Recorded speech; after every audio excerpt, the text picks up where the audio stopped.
bashobora kwibagirwa kuko biracyahari Leta itabara y'abarundi bavuye mu Rwanda baza kuturimbura bafatanije na za mayimayi. Ubwo rero u Rwanda icyo rukora ntabwo ari ukuza kudutabara kuko rubesha amahanga. Mbere na mbere amakuru, urashaka visa, kwiga, gutura cyangwa kuba i Burayi, twandikire kuri guteranya 49 173 8904 nongeye kubaha ikaze mu makuru yacu muri kino gitondo tariki 29 z'ukwezi kwa kabiri 2024. Gendi Jean Gendahimana. Ubwoko bw'abanyamurenge ndetse n'abatutsi bo mu gihugu cya Kongo abahereye Kinshasa bongeye kwandika urwandiko rwamagana leta y'u Rwanda ruvuga ko batigeze bayituma kubavugira ndetse ko babizi neza ko ari leta y'u Rwanda ifatanije na itabara babishe. Bashobora kwibagirwa kuko biracyahari Leta itabara y'abarundi bavuye mu Rwanda baza kuturimbura bafatanije na za mayimayi. Ubwo rero u Rwanda icyo rukora ntabwo ari ukuza kudutabara kuko rubesha amahanga. U Rwanda icyo rukora ntabwo ari kudutabara nk'uko rubesha amahanga. Ni Enoch Ruberangeyo, arazwi cyane muri politike ya Kongo. Mu yandi makuru yacu turagaruka ku nkuru zivugwa ko Maître Bernard Ntaganda yandikiye ku munsi w'ejo urukiko asaba ko yakurwaho ubusembwa. Ni nyuma y'uko Victoire Ingabire nawe yandikiye urukiko asaba ko ubusembwa. Abasengura politiki bavuga ko iby'abo bantu babiri batavuga n'ubutegetsi bizarangira mwifuni iheze. Mu yandi makuru turagaruka mu makuru aho hasobanura uko bizagenda amasezerano y'u Rwanda n'Ubwongereza kubimukira nagera ku musozo. Hagati aho kandi mu Rwanda hagiye gushingwa urukiko rw'impunzi n'ayimukira, ikintu kitari gisanzwe muri uru rwego. Diru y'Abongereza n'u Rwanda ikomeje gutera imbere, by'umwihariko ku Rwanda n'u Rwanda n'ubwo ibihugu by'amahanga harimo na HCR bigenda birwanya muri rusange. Naho Apotre Mutabazi Kabarira aravuga ko bitarenze 15 z'ukwezi kwa kane intambara izabafashe indi ntera, noneho intambara izava muri Sake ikimukira mu bihugu bikikije bisaga bibiri.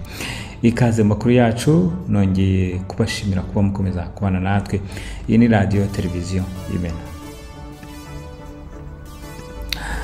Mu nkuru yaciye ku ijwi rya Amerika, Enoch Ruberangeyo, umwe mu bashyize umukono ku rwandiko rwamagana leta y'u Rwanda, avuga ko muri ibi byumweru bike bishize habayeho guterana amagambo hagati y'abayobozi b'ibihugu byombi byitwaza abatutsi n'abanyamurenge. Nubwo ibyo biruko, hari umubare wundi w'abanyamurenge bavuga ko nabo batunga uburyo itsinda ry'abantu 5 bashobora kuvuga mu izina ry'ubwoko bagamije kurengera no kugera ku nyungu zabo bwite. Innocent Neziryayo, umunyamategeko uburanira abatutsi, abanyamurenge n'abahema bo muri Kongo, asanga abandika aya mabaruwa yamagana aba bavuganira ayo moko babirengagiza ibibazo ubwoko bwabo bwicara buhura nabyo muri izi ntambara.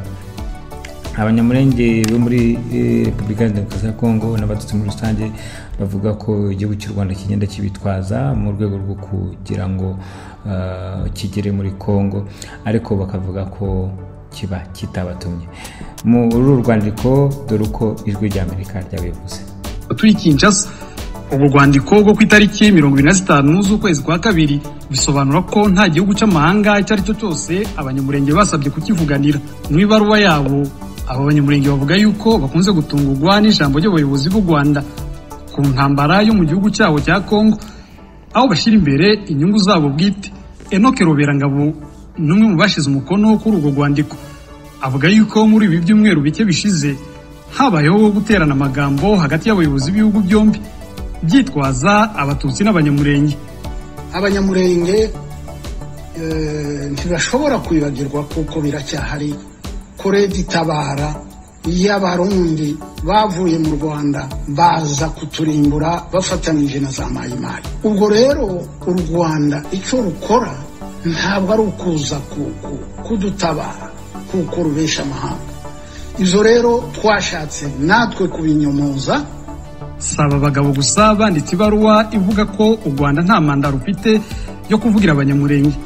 N'ishyirahamwe rya Union Internationale de Banyamulenge ryamagana igihugu cy'u Rwanda kwitwaza abanyamurenge mu ntambara zabo. Sebikiana ni umuyobozi w'iryo shyirahamwe. Twandikiye Minisitiri w'Ububanyi n'Amahanga wa Amerika Anthony Blinken tumubwira yuko leta y'u Rwanda nta manda ifite yo kuvuganira abanyamurenge n'abatutsi bo muri Kongo. Tugerageza kumubwira mu ncamake z'ibibazo twatewe na leta y'u Rwanda yinjira hariya mu gihugu cyacu yitiriye abanyamurenge cyangwa yitiriye abatutsi muje gukemura ibibazo byabo, ariko ngize ngurebe ibibazo byinshi twarabitewe n'iyo leta y'u Rwanda. Ntabwo ari inyungu z'abanyamurenge cyangwa inyungu z'abatutsi b'abanyekongo leta y'u Rwanda iza kuharanira. Nubwo biruko hari umubare wundi w'abanyamurenge bavuga yuko nabo batumva uburyo itsinda ry'abantu 5 bashobora kuvuga mu izina ry'ubwoko bagamije kurengera no kugera ku nyungu zabo bwite. Innocent Zijyayo ni umunyamategeko uburanira abatutsi, abanyamurenge n'abahema bo muri Kongo.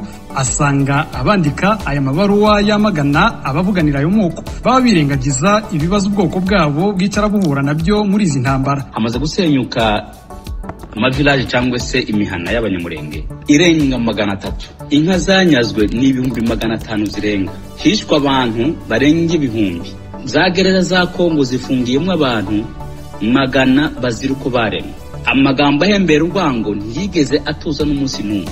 N'ikimenyemenye n'ejo bundi president ubwo yarabyamaganye, imiryango mpuzamahanga yose ku isi yose yarabyamaganye, Nations Unies za Union Européenne bose barabyamaganye. Rero kubona abantu bandika ngo baramagana igihugu cyamagana ubwo bwicanyi bukorwa abanyamurenge, ntekereza ko harimo igihungabana rikomeye mu bwoko bwacu kubera igitotezwa n'akarengane. Twashatse kumenya ibyo abanyamurenge batuye muri aka karere bavuga kuri iyi baruwa yamagana u Rwanda. Abenshi mu bo twagerageje kubaza icyo babitekerezaho kuri icyo kibazo banze. Nubwo bimeze bitya, umwuka mubi ukomeje kuvuka hagati y'ibihugu byombi, hagati y'u Rwanda na Kongo. Leta y'u Rwanda ishinja igihugu cya Kongo kuba kihohotera abo mu bwoko bw'abatutsi, ari nabo M23 bari kurwana herereyemo. Leta ya Kongo igashinja leta y'u Rwanda kuba ifashe mu M23 kuza guteza akavuyo initwaje ubwoko bw'abatutsi nk'uko bamwe muri bo babivuga. Hagati aho mu Rwanda turabwira ko urukiko u Rwanda rugiye gushyiraho urukiko rw'impunzi n'abimukira. Guverinoma y'u Rwanda rero rugiye gushyiraho urukiko rudasanzwe ruzajya rufasha impunzi n'abimukira mu manza n'ibindi bibazo byo mu butabera. Ni icyemezo kiri muri gahunda y'amasezerano avuguruye hagati y'u Rwanda n'Ubwongereza ku guhererekanya abimukira. Amasezerano kugeza ubu arimo gusuzumwa na komite ishinzwe ububanyi n'amahanga, ubutwererane n'umutekano mu nteko ishinga amategeko y'u Rwanda. Ibi byatangajwe n'abayobozi muri Minisiteri y'Ububanyi n'Amahanga n'Ubutwererane. Akaba ari umushinga uri mu murongo umwe n'amasezerano urimo kunonosorwa hagati y'u Rwanda n'Ubwongereza ku birebana no kwakira abimukira impunzi binjiye mu Bwongereza mu buryo butemewe n'amategeko. Urwo rukiko rudasanzwe ruzayoborwa n'umucamanza w'umunyarwanda, kazakorana n'abacamanza mu bihugu biri mu muryango wa Commonwealth bihuriye mu Cyongereza, hamwe n'abanyamategeko bafite uburambe mu birebana n'uburenganzira bwa muntu baturutse mu bindi bihugu. Aya ni amakuru ya RT Imena Radio ya Rwanda United Party. Maître Bernard Ntaganda na Victoire Ingabire biravugwa ko bari mu basaba gukorwaho ubusembwa mu nkiko zo mu Rwanda kugira ngo baziyamaze mu matora ya Perezida wa Repubulika yo mu mezi ari imbere muri uyu mwaka. Hagati aho ariko abasengura politiki bavuga ko abagabo n'uyu mudamu akenshi ahari leta ishobora kutazabakundira kuko bafite ubusembwa kandi baba bagiye guhangana n'umukandida wa FPR Inkotanyi, bityo bikaba atari ibintu FPR Inkotanyi yapfa kwemera. Nubwo bavuga gutya, hari abandi kundi nandi bavuga ko igihe kigeze ko demokarasi ifunguka maze aba nabo bagahatana. Maître Bernard Ntaganda yagiye yumvikana avuga ko Perezida Kagame yemerera abatora nzuki gusa kuba ari bo biyambaza nawe kugira ngo abatsinde byoroshye. Reka rero tubashimire ku bw'aya makuru, ariko mbere y'uko dusoza reka tubabwire ko Apotre Mutabazi avuga ko mu kwezi kwa kane afite yerekerwa rivuga ko mu kwezi kwa kane intambara izarota kandi ubwoba bugiye kwiyongera mu karere. Hagati haravuga ko mu kwezi kwa kane mu matariki 15 intambara zimukira mu bihugu ikava Isake muri Kongo ikimukira mu bihugu bituranye n'u Rwanda. Mbashimire mwese, mugire umunsi mwiza, Uwiteka abane namwe. Amakuru yacu turasubira nimugoroba.